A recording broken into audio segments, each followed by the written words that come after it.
Inilah Injil suci menurut Matius. Pada waktu Yesus akan pergi ke Yerusalem, ia memanggil ke-12 muridnya tersendiri dan berkata kepada mereka, "Sekarang kita pergi ke Yerusalem, dan Anak Manusia akan diserahkan kepada imam-imam kepala dan ahli-ahli Taurat, dan mereka akan menjatuhi dia hukuman mati. Mereka akan menyerahkan dia kepada bangsa-bangsa yang tidak mengenal Allah, supaya ia diolok-olok, disesah, dan disalibkan. Tetapi pada hari ketiga, ia akan dibangkitkan." Maka datanglah ibu anak-anak Zebedeus beserta anak-anaknya kepada Yesus, lalu sujud di hadapannya untuk meminta sesuatu kepadanya. Kata Yesus, "Apa yang kau kehendaki?" Jawab ibu itu, "Berilah perintah supaya kedua anakku ini kelak boleh duduk di dalam kerajaan, yang seorang di sebelah kanan dan yang seorang lagi di sebelah kirimu." Tetapi Yesus menjawab, "Kamu tidak tahu apa yang kamu minta. Dapatkah kamu meminum cawan yang harus kuminum?" Kata mereka kepadanya, "Kami dapat." Yesus berkata kepada mereka, "Cawanku memang akan kamu minum, tetapi hal duduk di sebelah kananku atau di sebelah kiriku, aku tidak berhak memberikannya. Itu akan diberikan kepada orang-orang bagi siapa Bapa-Ku telah menyediakannya." Mendengar itu marahlah ke-10 murid yang lain kepada kedua saudara itu. Tetapi Yesus memanggil mereka lalu berkata, "Kamu tahu bahwa pemerintah bangsa-bangsa memerintah rakyatnya dengan tangan besi, dan pembesar-pembesar menjalankan kuasanya dengan keras atas mereka. Tidaklah demikian di antara kamu. Barang siapa ingin menjadi besar di antara kamu, hendaklah ia menjadi pelayan. Dan barang siapa ingin menjadi terkemuka di antara kamu, hendaklah ia menjadi hambamu. Sama seperti Anak Manusia, ia datang bukan untuk dilayani, melainkan untuk melayani dan untuk memberikan nyawanya menjadi tebusan bagi banyak orang." Demikianlah sabda Tuhan. Saudara-saudari yang terkasih, ibu dari Yakobus dan Yohanes sangat ingat janji Yesus kepada murid-muridnya, dan tentu juga kepada kedua anaknya, tentang duduk di atas takhta kemuliaannya. Matius bab 19 ayat 28. Karena itu ia datang kepada Yesus untuk meminta kedua anaknya duduk di sebelah kanan dan kiri Yesus. Namun, ia lupa bahwa Yesus baru saja berbicara tentang penderitaan atau salib.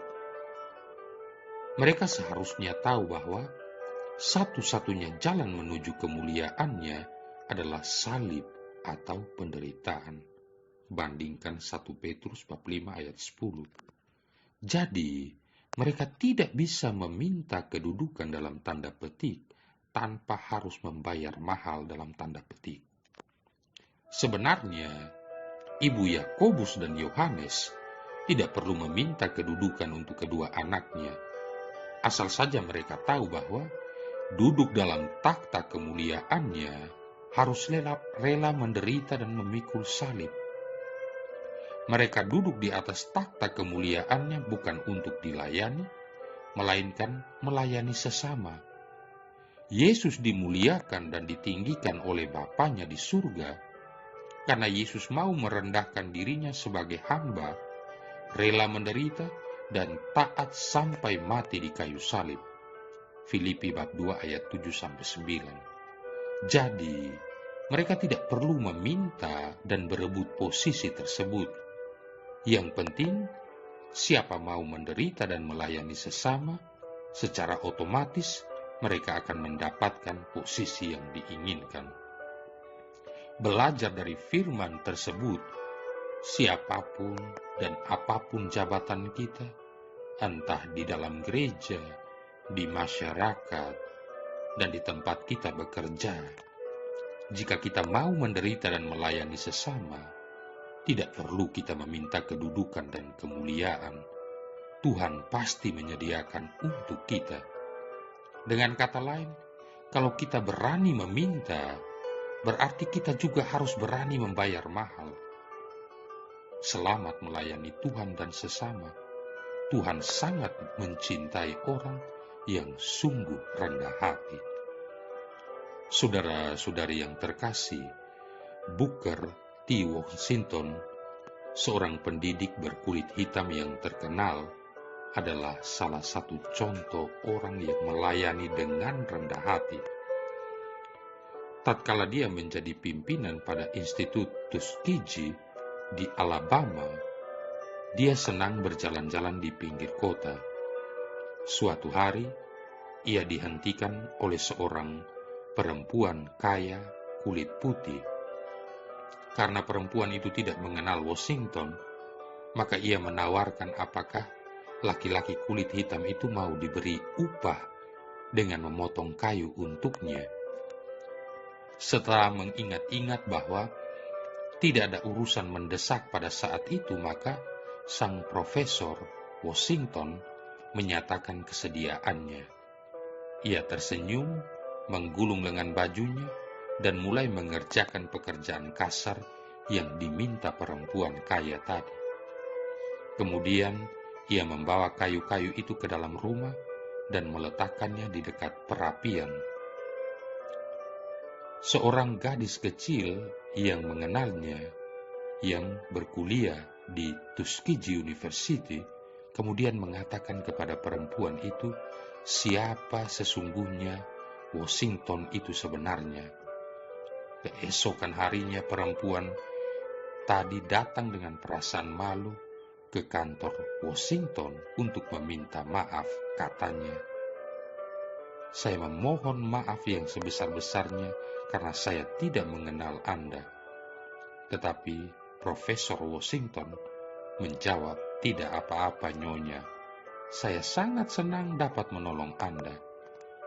Perempuan itu dengan hangat menjabat tangan Profesor Washington dan mengatakan bahwa perbuatan Profesor Washington yang sangat terpuji itu tertanam dan berbekas dalam hatinya.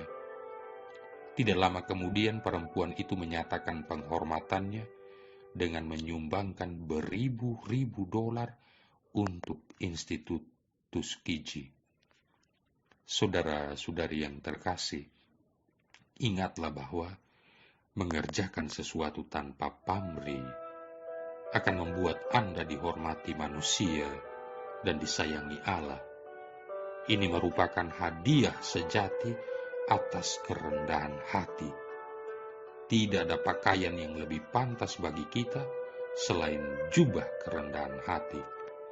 Barang siapa ingin menjadi besar di antara kamu, hendaklah ia menjadi pelayan. Dan barang siapa ingin menjadi terkemuka di antara kamu, hendaklah ia menjadi hambamu. Tanpa penderitaan, tidak akan ada kemenangan. Tanpa duri, tidak akan ada tahta. Tanpa pahit empedu, tidak akan ada kemuliaan. Tanpa salib, tidak akan ada mahkota surgawi. Marilah berdoa. Allah Bapa pemelihara alam semesta, peliharalah umat-Mu, dan ajarilah kami berbuat baik. Bantulah kami dengan kekuasaan-Mu, agar kami layak menikmati anugerah surgawi. Demi Yesus Kristus Putra-Mu Tuhan dan pengantara kami, yang bersama dengan Dikau dan Roh Kudus hidup dan berkuasa, satu Allah sepanjang segala masa. Tuhan memberkati kita sekalian, Bapa, Putra, dan Roh Kudus.